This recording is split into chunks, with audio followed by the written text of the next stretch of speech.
So, tonight, I am so blessed and I'm so excited to share to you guys our teaching for tonight is about very basic, mga kapatid. Ito ay hindi mawawala at hindi pwedeng mawala sa lahat ng lugar, sa lahat ng organisasyon, sa bawat tao at kahit kanino. Amen po ba? Nag-amen kayo, pero hindi nyo pa alam kung ano yun, no? So praise the Lord. At least nag-respond kayo. So ngayon, malalaman nyo na, ang title natin for tonight is Keeping Our Vision. What? Clear. So praise the Lord. Sabi mo sa katabi mo, keep your vision clear. Ano mangyayari pagka yung vision mo lumabo at nawalan ka ng vision? Prone ka saan? Sa aksidente, di ba? Pag nagda-drive tayo, pag nagda-drive kami, ang mga nagda-drive, no? It is very important for us to have a clear vision sa kalsada, no? Kaya nga yung mga manufacturer ng sasakyan, naglagay sila ng features sa mga headlights ng sasakyan na may fog light. Mayroong rear fog light for us to have more clearer vision. Naintindihan po natin? Dahil maraming pwedeng maging sitwasyon for us to have a blurry vision. Amen po ba? Sino po ditong malinaw na nakikita ko ngayong gabi? Amen.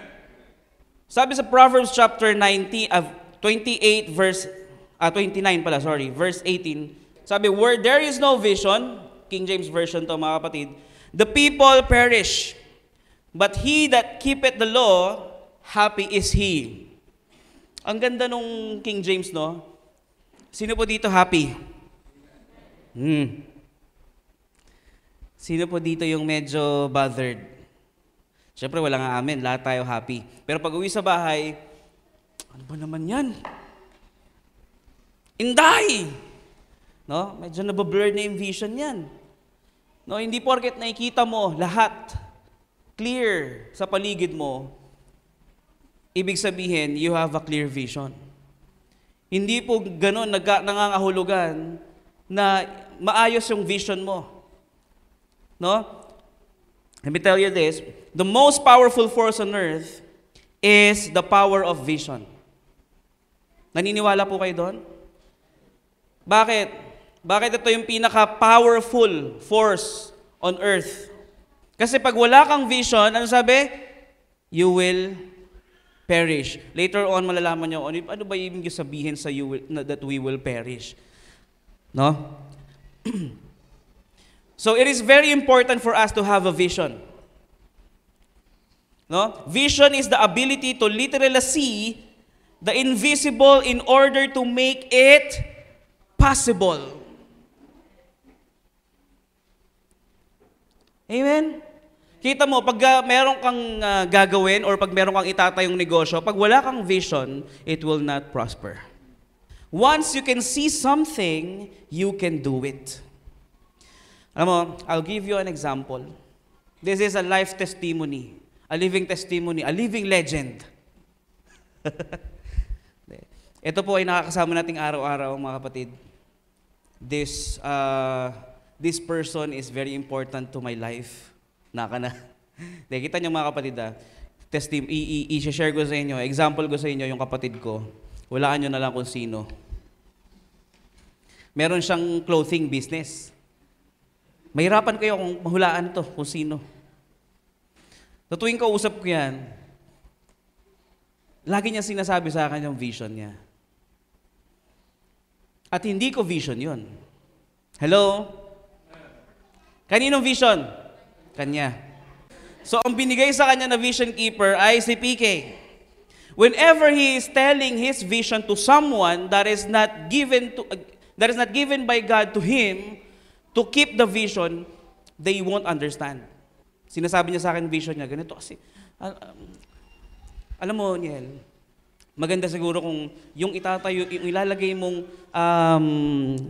pwesto dyan ay yung detachable. So, ang sinasagot niya sa akin, okay lang yan. In 10 years time, bawi na yan. Hindi ko maintindihan, hindi ko makita kung saan nanggagaling yung vision na yon. Kasi hindi nga sa akin binigay. Amen. So, pagka malinaw sa'yo ang vision mo, someone will try to distract you. Pero, pag malinaw na malinaw ang vision sa'yo, you will not give up. And you will pursue your vision. Kasi you saw it eh. Nakita mo na eh. Pinakita na sa'yo ng Lord yun eh. Amen po ba? Eto pa isa. Corporate vision is given to a person to be fulfilled by a group of people. No? It is to be fulfilled by a group of people. Ito pa isa. Sa church natin, ang binigyan ng vision, sino? Si Ramil? Sino? Yung youth leader? Head pastor. Ibig sabihin, whatever he says, it is a vision from God. Amen po ba? And it will be tested, don't worry. Alam mo, nag-uusap kami ni Pastor Nicky, no? Yung tatay ko. Uusap kami pa. Yung building ba talaga, kailangan ba talagang ipatayo na? Urgent ba talaga? So, nag-uusap kami, ano ba yung mga possibilities, no? I don't understand somehow kung ano yung vision na meron siya kasi hindi sa akin binigay. Pero habang ine-explain niya, nadadala ko. So I am becoming his vision keeper. Amen po ba? Nandyan pa kayo? So nung sinasabi niya, binigay na kasi sa akin ng Lord yung vision. Doon ako tumahimik. No questions asked. Meron ng word na narinig ako kay Lord eh. So that's it. Di ba? So I must keep the vision para matulungan yung pinagbigyan ng vision. Just like Moses, binigay sa kanya yung vision, sinong gumanap? Sino pa? So yun yung mga sumuporta to pursue the vision na binigay ng Lord sa kanya. Amen po ba? O sino pa? Si Abraham, binigyan ng vision, pero merong group of people to do the vision. Jesus Christ, ano vision? Meron ding vision. To share the good news, to extend the heavenly kingdom here on earth. No, naipasa yon sa mga disipulo at yung mga disipulo na ipasa na ngayon sa mga sinatawag nating churches. Amen po ba? So merong vision na ibinibigay ang Diyos sa bawat isa. So vision is given to a person but must be fulfilled by people. Amen? Person is singular. People is plural. Okay? Binigay ang vision sa isang tao but it must be fulfilled by people. Amen? Kaya pag may ibinigay na vision sa atin, huwag tayong matakot i-pursue. Huwag tayong matakot gawin. Because if it is from the Lord, it will come to pass. Amen? Vision is the key to the future. Amen? Pag wala kang vision na nakikita ahead of you, magulo. No? Alam mo, there is one person, mga kapatid, there is a person na kilala namin. Kilala ko. And I don't think na meron siyang vision. Nung una, nung kausap ko siya, noon pa, mga bata pa kami nito. So, maging teacher. Ito, nagmamasteral ako. Bakit? Ano bang gusto mong mangyari? Ano bang goal mo? Gusto ko maging principal. Nung naging principal, nagpulis. Ay, hindi mo na nagpulis. Nag-tour, ganyan. Wala ko sinasabing pangalan. Hindi kilala ng iba yon. Yung mga natatawa, kilala. So, nagpulis. Di ba? So ang daming gustong gawin kasi walang vision. Pag walang vision, ang daming oras na nasasayang. Tama ba mali? Kasi you will try everything. You will try to do everything. Pag may nakita kang trending, parang maganda gawin to. Tama? What is vision?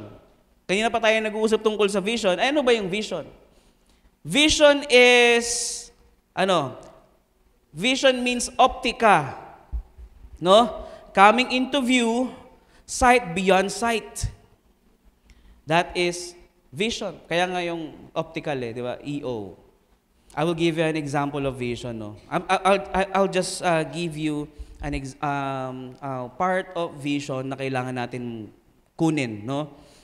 Do you know the word love? Do you really know what it is? Alam ba talaga natin kung ano ang love at ano ang nasa loob ng love? What does the love consist, really? I'll give an example. Sabi, the fruit of the Holy Spirit is love. I want to have a car and I want to buy the Toyota Corolla. Toyota Corolla with steering wheel, car seat, door, headlight. But that is a car. Hello, andyan ba kayo? Nakukuha niyo ibig sabihin? Yung ibang tao, pinipilit makuha at pinipilit ma-attain o ma-achieve yung joy. Pinipilit niyo yung sarili niyang magkaroon ng self-control. Pinipilit yung sarili magkaroon ng gentleness, magkaroon ng goodness, ng kindness. Wherein ang kailangan lang talaga natin, tingnan mo, yung iba, anong inuuna? Manibela. Meron akong manibela.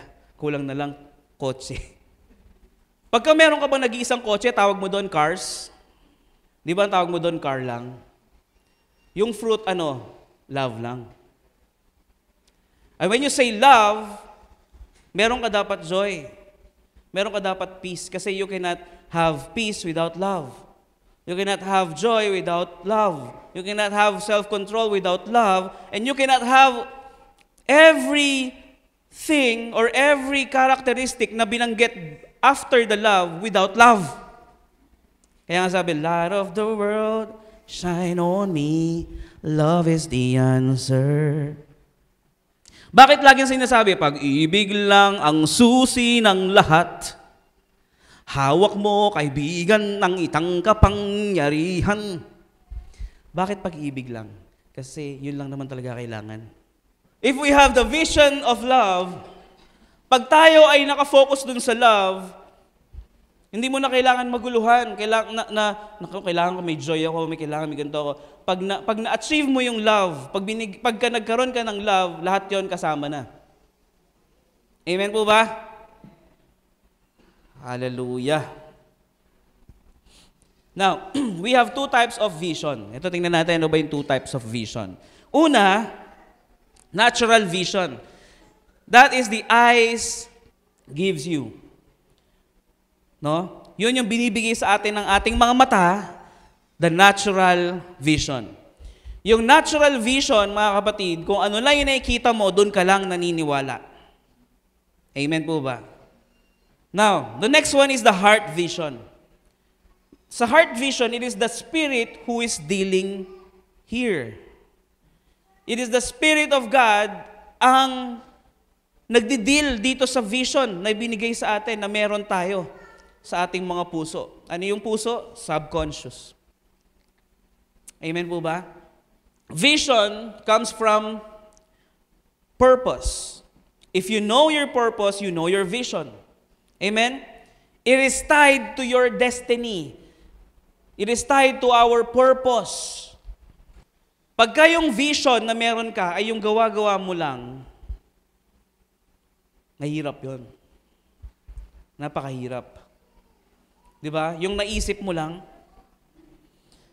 gusto ko maging ganito, gusto ko maging ganyan. Vision is foresight within sight that is based on hindsight. Ayos ba? That is vision. It is foresight within sight that is based on hindsight. Ano yun? Hindsight, nangyari na. Naganap. It is a combination of your past colliding with the present. Kung ano yung nangyari sa atin before, di ba? It can be a testimony. Sabi nga, di ba? Yung nangyari sa inyo, sa atin before, ay talagang magagamit natin at kagamit-gamit sa ating present. Amen? Kita mo, lagi mong sinasabi, at maraming tao nagsasabi, siguro kung hindi nangyari sa akin to, malamang ganito ako. Tama, mali? Praise the Lord kasi nangyari itong bagay na ito sa akin. Mas na-develop yung aking character. Mas tumaas yung aking moral. Amen po ba? That's why we need to have a clear vision. Ito tandaan natin mga kapatid.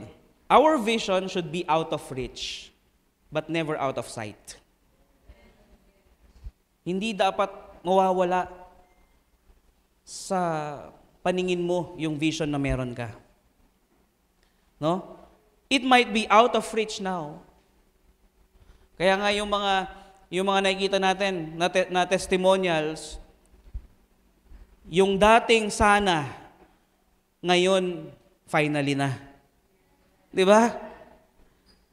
Kasi may vision eh. Vision should be out of reach, but never be out of sight. Mahirap pag hindi mo nakikita yung vision na ibinigay sa'yo. Mahirap pag hindi mo na nakikita yung vision na itinakda sa'yo. Amen po ba? When purpose is seen, vision is born. Pag nakita mo na yung purpose mo, then there will come your vision. Ang mahirap, hindi natin alam yung purpose natin kasi we don't know the principle about the kingdom. Amen? Kaya hindi tayo makapag-focus sa ating buhay to become a colony of the kingdom. Amen? Kasi walang vision. Vision is the key to an effective focused life. Ang daming gustong maging effective yung kanilang pag-focus, yung kanilang pagda-diet, di ba? Alam nyo, hindi ko pa kasi nakikita yung vision mag-diet ako, kaya ang dami pang ganon. Pag merong vision, there must be a determination. Alam nyo, nung dati, kasi nagawa ko naman na before, nag-diet ako, no? Ibig sabihin, kaya ko rin ulit. Kailangan ko lang talaga panghawakan yung vision. Di ba? Kasi binabaliwala ko yung vision eh. Nung una, ang taba ko din eh. Tapos nagkaroon ako ng vision, nakikita ko yung sarili ko, ganito itsura ko pagka nagpapayat ako. At yun ang lagi kong iniisip. It is out of reach, but never out of sight. Lagi kong iniisip yun. Hanggang sa pumayat ako, nagka-abs pa nga eh. Kasi nagkaroon ng vision.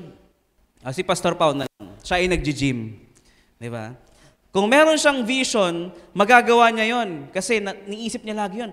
Parang Malapiolo Pascual datingan natin na to, kaya John Lloyd Cruz, di ba? Mga ganyan. Kasi may vision eh. Kaya nagkakaroon ng determination. Nagiging effective yung focus natin sa gusto nating gawin. Amen po ba? Ang hirap mga kapatid sa isang organization o sa isang simbahan na hindi natin nag-grasp yung vision na ibinigay sa ating head pastor. Pag yung vision niya ay hindi mo naging vision, ibig sabihin you don't belong here.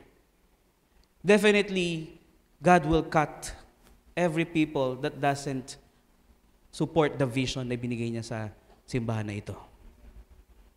Amen? And kahit naman anong gawin natin eh, pagka inayawan niya yung vision na meron itong pinagkatiwalaan ng Panginoon, definitely aalis. Tama, mali? Ay, hindi, mali yan. Parang kulto na yung datingan yan. Diba? Kasi hindi niya nakukuha yung vision. Tama. Mga kapatid, let us be excited sa vision na binibigay ng Panginoon sa atin. Again, vision is the key to an effective, focused life.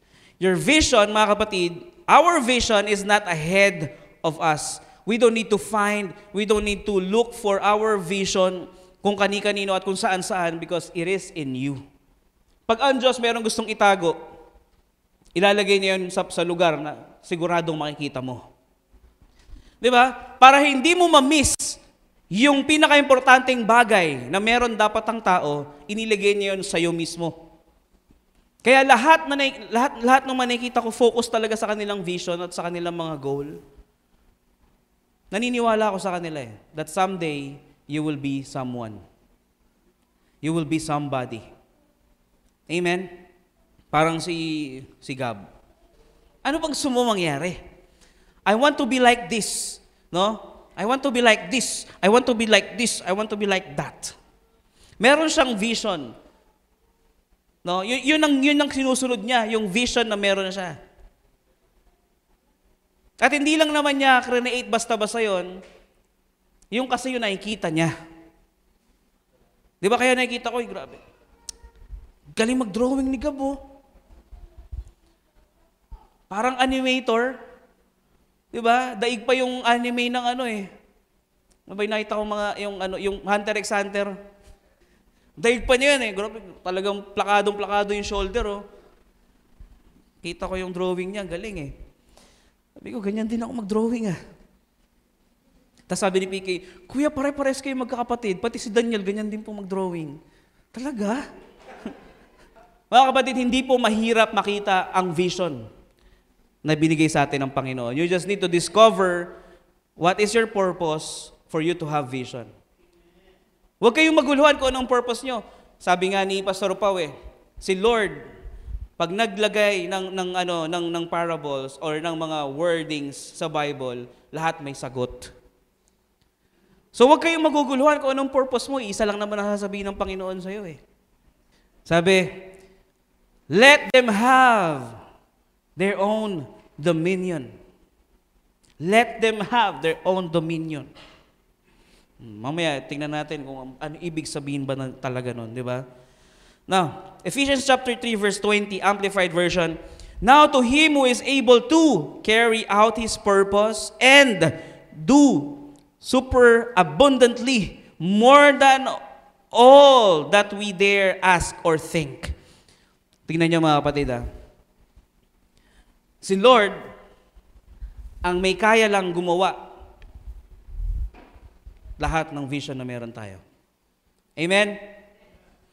Alam mo, pag ni-reveal sa'yo ng Lord yung vision, yung destiny mo, baka hindi natin kayanin, baka mahimatay tayo sa sobrang lupit Di ba? Kaya pa unti-unti lang muna yung binibigay na vision sa atin. Dahil pag ini-reveal niya lahat, kung ano yung magiging future mo, ang hindi natin kayang i-take yun. Hindi kayang i-process ng utak natin yun. Amen? Because God is so great. Sabi, infinitely beyond our greatest prayers, hopes, or dreams. May nakikita ka ngayon. Ay, grabe. Magugulat ka pagdating ng panahon, yung vision na meron ka, ganito lang, pero yung binigay sa'yo ng Lord, ganito kalaki. I can still remember the testimony of my father. Sabi niya, Lord, kahit owner lang, yung Tamiya, alam niyo yung Tamiya? So, yun lang. Tapos yung bahay, ito lang yung vision na meron siya. Yun nga, sa Villa San Mateo nga lang dapat di ba? Sa Villa, tama. Di ba? Doon lang yung una nilang tinitignan, Villa San Mateo. Pero, ibang klase kumilos ang Panginoon. Di ba? At least may vision ka. Dahil pag wala kang vision, ang hirap sumabay doon sa kalooban ng Diyos sa buhay mo. Ang hirap sabayan, ang hirap lakaran ng kalooban ng Diyos sa buhay natin pag wala tayong vision. Kung may vision tayo, at least nandun tayo sa track, nilalakaran natin, papunta doon sa greatest plan ng Diyos sa buhay natin. Amen? Hallelujah. Ano sabi? Greatest hopes, dreams, more than you can imagine. It is according to His what? Power that is at work within us. Ibig sabihin, you don't need to go to anywhere. It is within you. Di ba? Ang ibang tao nahihirapan pumunta kung saan-saan just to find that greatest thing in our lives. Pero ang katotohanan pala, it is within us. All we need to do is to know that purpose and vision. At yung ibibigay niya sa atin, it is according to His power. Ibig sabihin, that is infinite. Huwag nating limitahan ng Diyos sa mga nakikita lang natin visually sa ating mga mata. Huwag nating limitahan ng Diyos sa ating natural vision. But, let us trust Him instead based on our heart vision. Amen? Naintindihan niyo po? Amen. Hallelujah. Now, tignan natin, ano ba yung perish na sinasabi? No? O ano ba yung sinasabi? Ano ba ibig sabihin sa Proverbs 29 verse 18? Where there is no vision, the people perish. But he that keepeth the law, happy is he. Ibig sabihin ng perish, mga kapatid, sa Hebrew is this. Throw off restraint, throw off self-control, no self-discipline. That is the Hebrew meaning of perish. Hindi yung mamamatay agad. No? But if you will not have self-control, you will definitely die. Amen? So without vision, the people perish. Tingnan nyo. Pag ang isang organization walang vision, magulo. Lahat ng tao gagawin kung anong gusto nila, anytime, anywhere. Pag ang isang gobyerno walang vision, lahat magulong-magulo. Yung mga tao strike and go. Anywhere, whatever will be, will be. Kasi walang vision. Amen? Itong church na ito, pag walang vision, magulo. Tama? Lahat dito, kanya-kanyang taas ng kamay yan. Ito ang gusto kong mangyari sa simbahan natin, pastor. Gusto ko color pink. Ito yung vision na nakikita ko. Di ba? Kasi magulo. Walang vision dun sa head. Pero since meron na tayong vision from the head, from the Lord through our head, nagiging maayos ang nagkakaroon ng direksyon ang simbahan na ito. Amen po ba? Ayun na nga, pinakitaan na nga tayo ng perspective eh. That is our vision. Amen? Yun yung vision na ibinigay sa ating pastor. Malay ba natin kung along the way, mas matindi pala ang gustong gawin ng Panginoon dito? Amen. Ang kailangan lang makita ng Diyos sa mga tao na nandito ngayon ay yung pananampalataya, buong pananampalataya. Mga kapatid, alam nyo, if we will be faithful to support the vision, mga kapatid, it will be overflowing. It will overflow. Magugulat tayo, mga kapatid. Paano yung gulat? Ma-amazed na lang tayo. We will be mesmerized. We will be astounded. Pag nakita natin yung result ng ating pagsunod at paghawak, pagsuporta doon sa vision na ibinigay sa church na ito. Amen? Pero pansinin nyo, pagka lahat tayo doubtful, dahil parang hindi natin alam kung paano mangyari, paano maitatayo yung simbahan na ito, yung extension natin sa church, lahat tayo doubtful, walang mangyari talaga. Walang mangyari. Sa tingin nyo ba yung mga disipulo, kung nagduda sila kay Jesus Christ, aabot sa atin yung mga salita? Hindi. Pero lahat sila naniwala because the Holy Spirit is within them. Now, if the Holy Spirit is within us, therefore, we can keep the vision of this church. Amen. Hallelujah. Purihin ng Panginoon. Alam niyo mga kapatid, if we will understand that we must have vision, vision makes your life organized. Vision will make you organize your life easily. Tingnan niyo ha.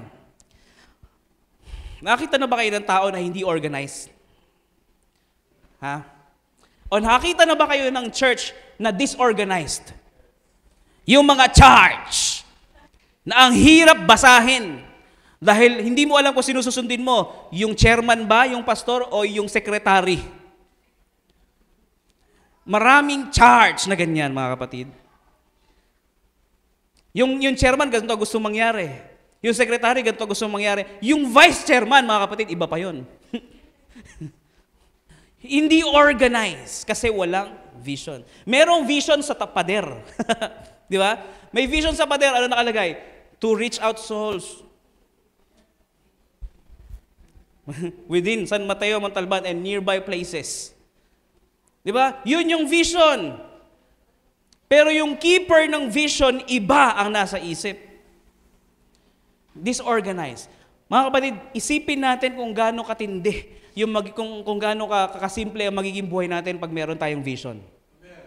Alam mo, nagkakaroon na ako ng vision. Kilala nyo si Zach? Yung sino gumawa ng Facebook? Si Mark, mga kapatid, ang daming mga nanlalait sa kanya kasi yung suot niya everyday, gray.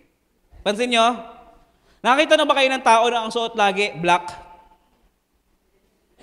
Malapit na ako magsuot lagi ng isang kulay lang eh. Kasi nakuha ko yung vision, nakuha ko yung diskarte. Pag marami kang damit sa closet mo, iba-iba kulay, iba-iba style, mahihirapan ka, it will take you time to choose what to wear. Pero pag lahat siyang pare-parehas, okay, let's go. Come on. Tingnan nyo, pero it can't apply to the girls. Kasi ang mga babae, gabi pa lang, iniisip niya na kung ano susuotin niya. Prepare niya na, tama? Inihanda niya na kung ano susuotin niya para bukas. Habang natutulog siya, may isip niya, ay iba na lang pala. So kinabukasan, babaguhin niya. Tama? And then, habang binabago niya, habang prepare niya, yung naisip niya sa kalagitnaan ng gabi, magbabago pa ulit yun. Kaya ang tagal nilang magbihis at mag-prepare. Di ba? Pero yung mga lalaki, simple lang. Minsan paulit-ulit nga yung damit eh. Pero nakita niyo mga kapatid kung gaano kasimple buhay pag may vision ka. Example lang yung sa damit. Hindi ko sinasabing lahat tayo magsuot ng gray. Pero pag may vision ka, pag malinaw sa iyo vision mo, you will not do anything that is beyond your vision and that is not related to your vision. Kaya napakadali ng buhay kasi focus ka lang dun sa goal. Tingnan niyo mga kapatid, vision imprisons you so you can fulfill it.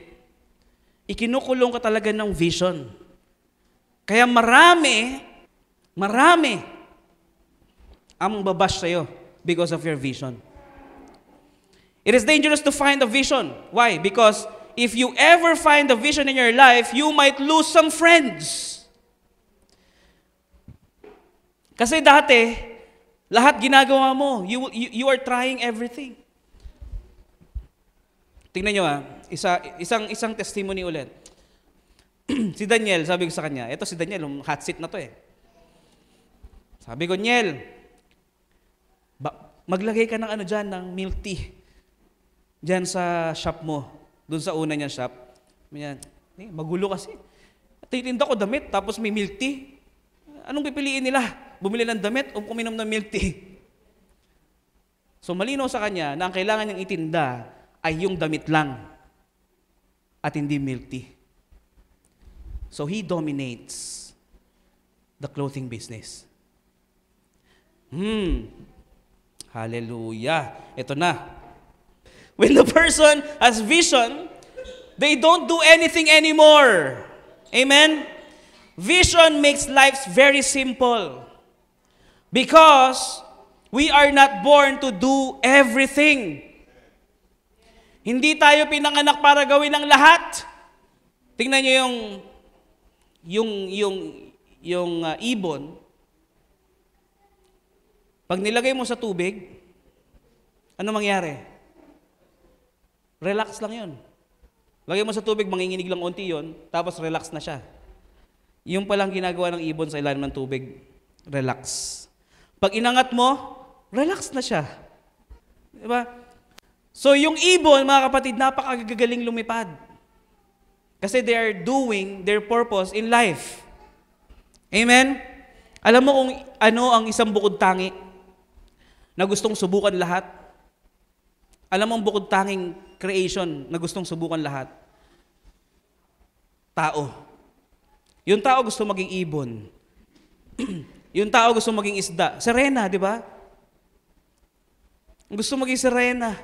Gusto maging, ayaw maging shokoy. Gusto sirena lang. Di ba? Gustong lumipad, lahat gusto gawin. Di ba? Ang nangyayari tuloy, kaya nga nauso yung dumb ways to die. Di ba? Kasi lahat ng tao gusto subukan yung mga hindi naman nila calling.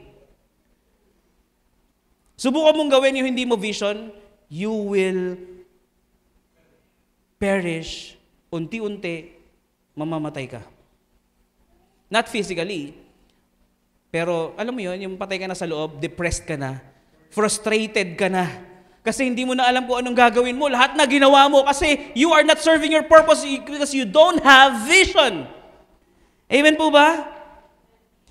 Ang pangalan natin, Jack. We're Jack of all trades, master of none. Alam mo, meron akong kilalang pastor, yung ginagawa namin ngayon. Sabi ko sa kanya, Pastor, may gusto mo pumasok? Mason. Ay, hindi natin kailangan electrician. Ay, hindi natin kailangan ng mason. Ay, marunong din po siya mag-electrician. Ayoko niyan. Ang gusto ko, electrician talaga. Yun ang master niya. Ayaw niya ng all around. Ayaw niya ng jack of all trades, master of none. See, ang tao, mga kapatid, ikaw, pupuntahan ka, hahabulin ka, ipapursue ka if you have value. Nakuha natin?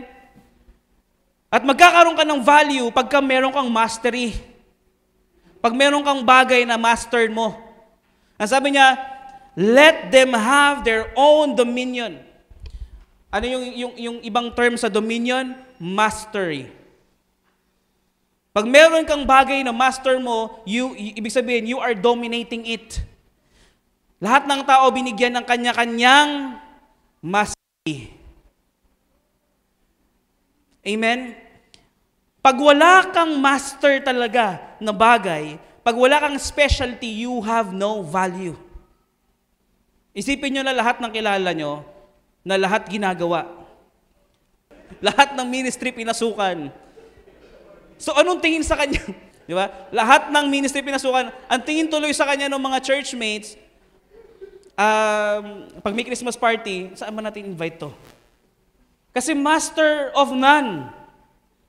So, we need a mastery. We need to dominate. We need to have dominion.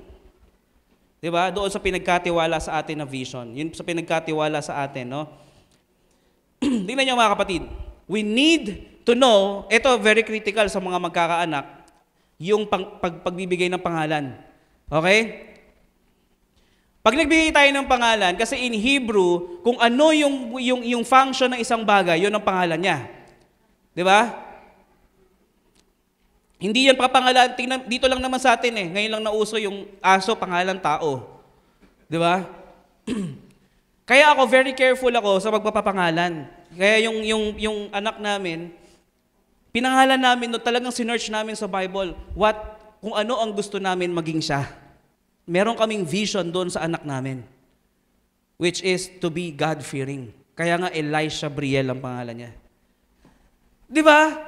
Let us be careful sa ipapangalan natin sa mga anak natin kasi sa Hebrew, kaya nga hindi hinayaan ng Diyos na ang magpangalan kay Jesus Christ ay si Mary. Kasi hindi naman alam ni Mary kung anong vision ng Lord dito kay Jesus Christ. So ang nakakaalam ng vision na yon ay ang Diyos lamang, kaya nga siya ang nagbigay ng pangalan kay Jesus Christ.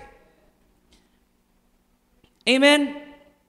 Hallelujah. Diba sa Luke chapter 1 verse 31 to 33, mababasa niyo yan. Sabi ng angel kay Mary, you will conceive, diba? And give birth to a son. And you are to call him Jesus. Amen? Kita niyo si Jesus Christ, ang dami niyang pangalan. According to our needs, yun ang pangalan niya. Kasi sabi niya, I am who I am. Kaya nga, Jehovah Jireh, ano yun? God provides. Kaya, when we pray, when we are receiving something from the Lord, be a visionary and use the right name for Him. Hello, tingnan niyo mga kapatid. Please, Jehovah Rapha, I need a provision. Jehovah Rapha, you need provision? You need provision for what? For my financial. Oh, use the right name. Jehovah Jireh, I need provision. Di ba? Kasi He is who He is. Amen? So be a visionary when you are asking for something. Use the right name for God. No? If you try to do what you are not born to do, it will kill us unti-unti. Christ means Savior. Tama? Savior means whole. He will make us whole. Alam niyo whole? W-H-O-L-E. Tayo ay pagiging buuin niya. Bubuin niya ang pagkatao natin. So, ang pangalan niya ay Kristo. So, ang trabaho niya ay to make us whole. To save us. Amen? So, ang ibig sabihin, kung inalis niya ang kasalanan natin, He is not doing us a favor. He is just doing what God calls Him to do. Hello? Amen? Andiyan ba kayo? Naintindihan nyo? Saving was just Christ being Himself. That is the nature of Christ. Because that is His name. Amen? Hello? Kaya nga, grabe Lord, thank you Jesus Christ. Hallelujah. Salvation is Him. It is His natural being. Amen po ba? Now, tayo, anong kailangan natin gawin? Sabi, with humility comes wisdom. Ibig sabihin ng humility is humus or dust. Tama? Yun ang ibig sabihin ng humus, parang dirt. No? Being humble simply means to be down to earth, to be yourself. Because God hates pretender. You don't need to be someone else, you just need to be you. Kung ano ang pagkakatawag mo, gawin mo. Hindi mo kailangan gayahin ng iba. Amen? Ano kailangan mong gawin? To have dominion.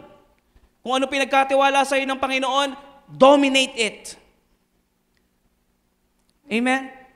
For us to extend the heavenly kingdom here on earth, let us dominate what God entrusted us to do. Amen? That is being humble. Hindi yung humble-humblean ka. Hindi naman. Diba? Uy, ang galing mo. Uy, ang galing mo mag-drums. Ang galing mo kumanta. Yun kasi yung trabaho ko eh. Amen? Pag sinabihan mo ba si Jesus ng Lord, ang galing mo magpagaling, kasi yun ang trabaho niya eh. He is just being humble. He is just doing His thing. Amen? Hello? Sino po dito ang ready maging humble? Do what God owes you to do. That's being humble. Amen?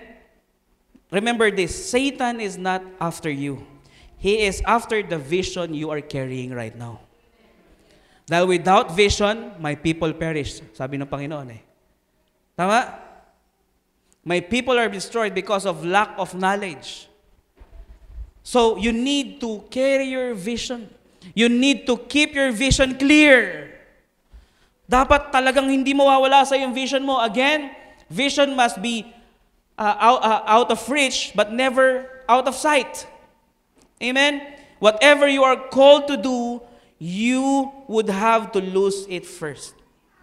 Tandaan natin ito mga kapatid. Kaya ang hirap pagka dinedeclare mo yung vision na meron ka eh. Kasi ite-testing sa'yo agad ng demonyo yun. Ang dami ako narinig na story, pagka yung vision nila ganito kalaki, dumadaan muna sila sa bankruptcy. Yun na ibebenta yung mga ganito, nawawalan talaga. Then after that, pag malinaw na malinaw talaga sa kanila, ito talaga vision ko, then God will multiply it. Tingnan mo, gusto mo lumaki yung business mo. Halimbawa, gusto mo lumaki business mo. So ang gagawin ng demonyo, he wants to steal, di ba? The enemy comes to steal, to kill, and destroy. So nanakawin niya yung vision na meron ka. So mababankrupt ka, parang tatamarin ka, malulugi ka. Di ba ang daming business, ang testimony nila, nalugi nga sila eh. Pero after that, nanatili yung vision sa kanila, that's why God multiplied it. Kaya huwag kayong matatakot No, huwag tayong matakot. No? Because every test, no, your vision must be tested for authenticity. Kung talagang authentic ba talaga yan. Amen? So every test, pag napagtagumpayan, it will be a testimony. Amen? Kaya nga, nakaka-bless pag tinetestify mo yung talagang napagtagumpayan mong test. Amen po ba? So, hallelujah. May natutunan po ba? So, in conclusion, sight is the ability to see things as they are. And vision is the capacity to see things as they could be. Amen po ba? And therefore, all true visions will be tested for authenticity. So lahat ng vision na meron tayo ngayon, it will be tested for authenticity. Kung talagang tunay ba talagang vision mo yan, o tunay ba talagang binigay ng Diyos yung vision na yan, o vision mo lang talaga kasi gusto mo lang. It is out of our flesh. Pag na-test yan, at talagang parang wala ng pag-asa, but you keep your vision clear, God will multiply it. God will make it come to pass. Hallelujah. Na-bless po ba tayo sa gabing ito? Maaari po ba tayong lahat ay tumayo at tayo manalangin? Praise be to God. Hallelujah. Ama namin Diyos sa mga pangyarihan sa lahat. Kami po ay nagpupurit, nagpapasalamat sa salita na iginawad mo sa bawat isa for reminding us to keep our vision clear. Nang sa ganoon na hindi kami maligaw at gumawa ng kung ano-anong bagay na against sa iyong kalooban. Lord, I declare victory in these people, sa lahat ng mga anak mo na nandito ngayon, at sa vision na meron kami ngayon, we believe that it will come to pass because it is your will. In the name of Jesus we pray, and everybody say, Amen and Amen.